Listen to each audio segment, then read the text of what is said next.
Assalamualaikum warahmatullahi wabarakatuh. Bismillah, alhamdulillah, wassalatu wassalamu ala rasulillah.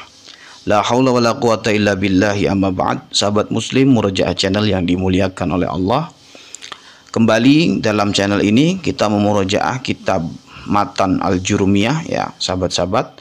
Dan insya Allah pada kesempatan kali ini kita sudah masuk kepada pembahasan tentang pengertian i'rab. Langsung saja kita memulainya dengan membaca Bismillahirrahmanirrahim. Qala al-musannifu rahimahullahu ta'ala wa nafa'ana bihi wa bi'ulumihi fid dharaini amin ya mujibas sairin. Di sini sudah ada redaksi daripada matan kitab Jurumiyah, saya bacakan saja.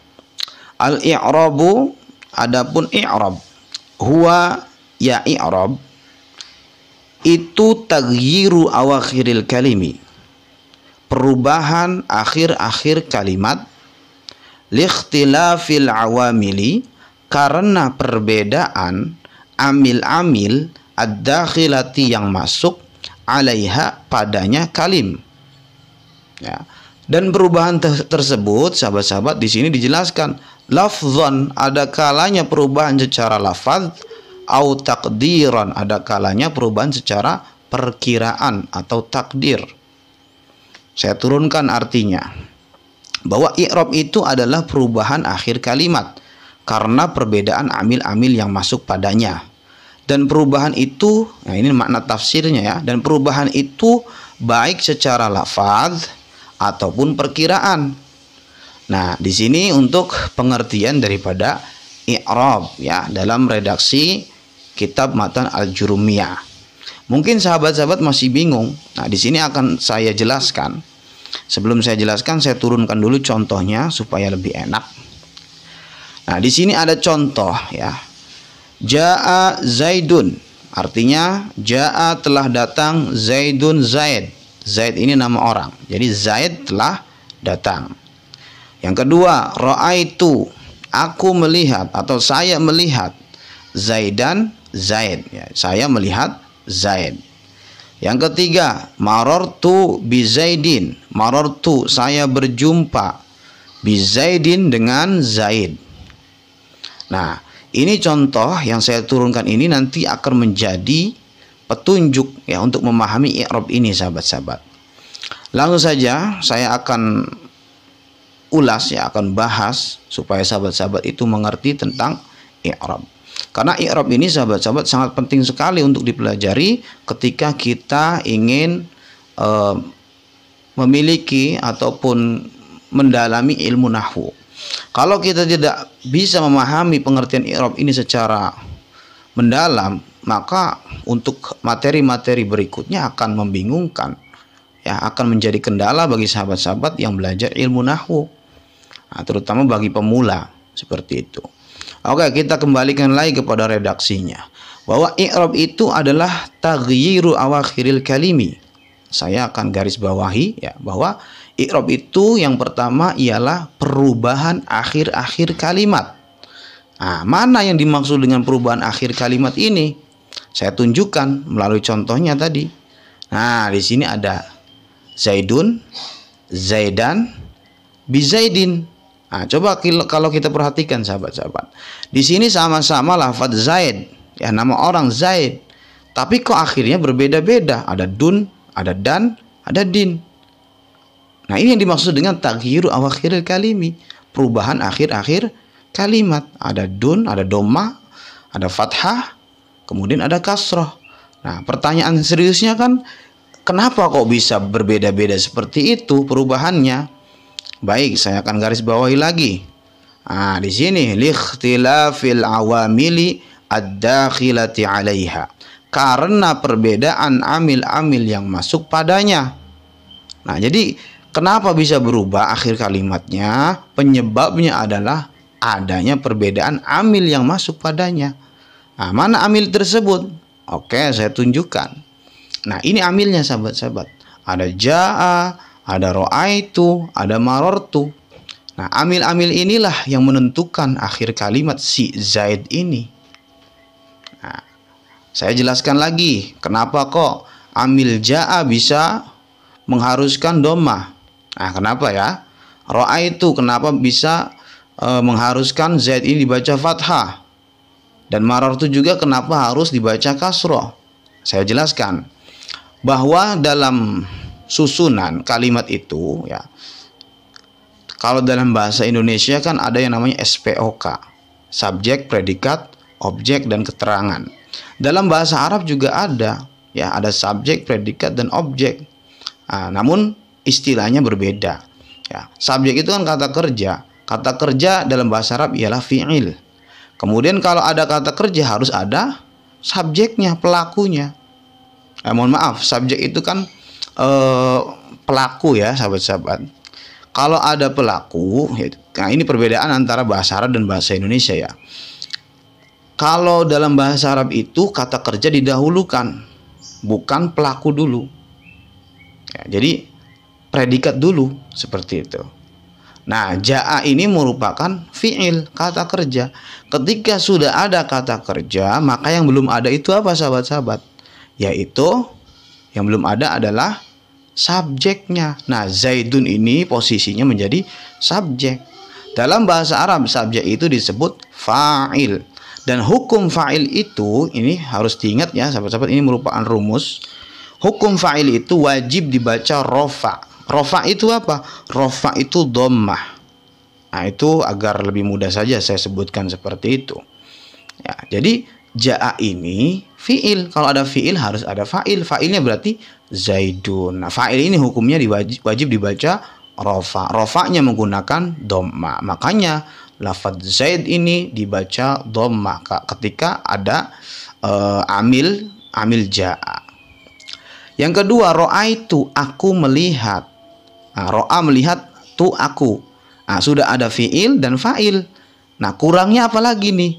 Berarti kurang maf'ul. Nah, maf'ul ini lafadz Zaid. Ya, lafadz Zaid ini menjadi maf'ul kedudukannya.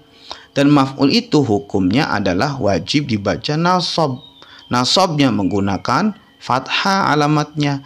Makanya lafadz Zaid ini dibaca Zaidan. Karena sudah ada fi'il dan fa'il. Seperti itu. Yang terakhir, di sini marartu, aku berjumpa.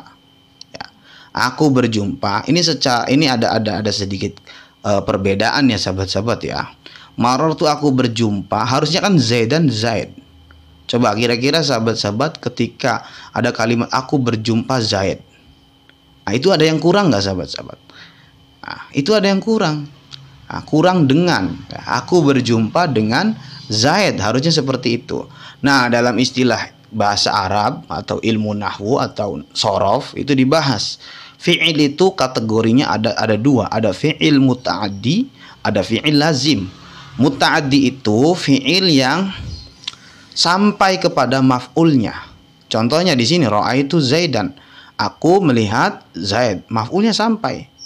Ya, ada juga fi'il yang lazim, artinya fi'il yang tidak sampai kepada maf'ulnya. Marartu, aku berjumpa Zaidan Zaid.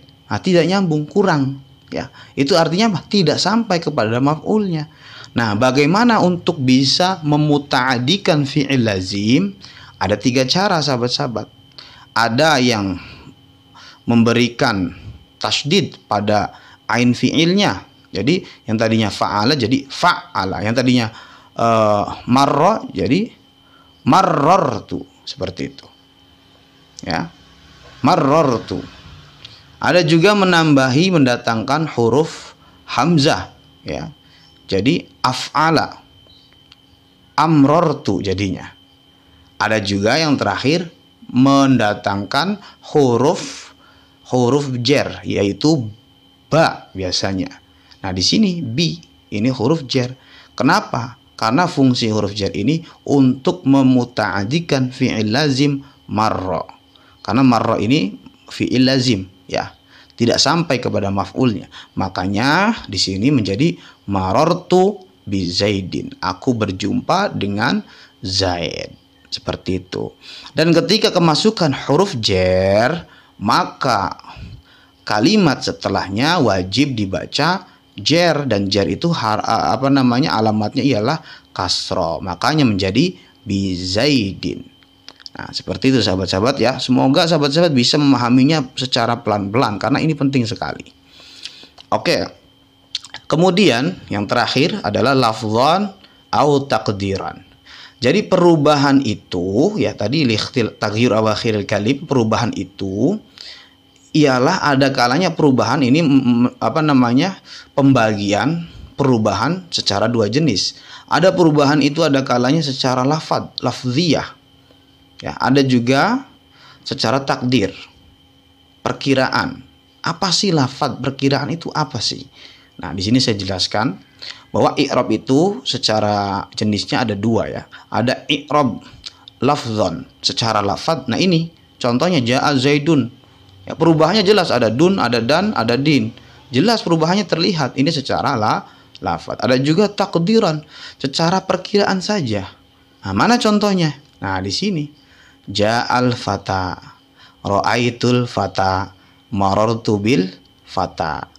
Nah, di sini lafaz al-fata ini sahabat-sahabat merupakan isim yang ada ya layinahnya ya. Ya. Maka dia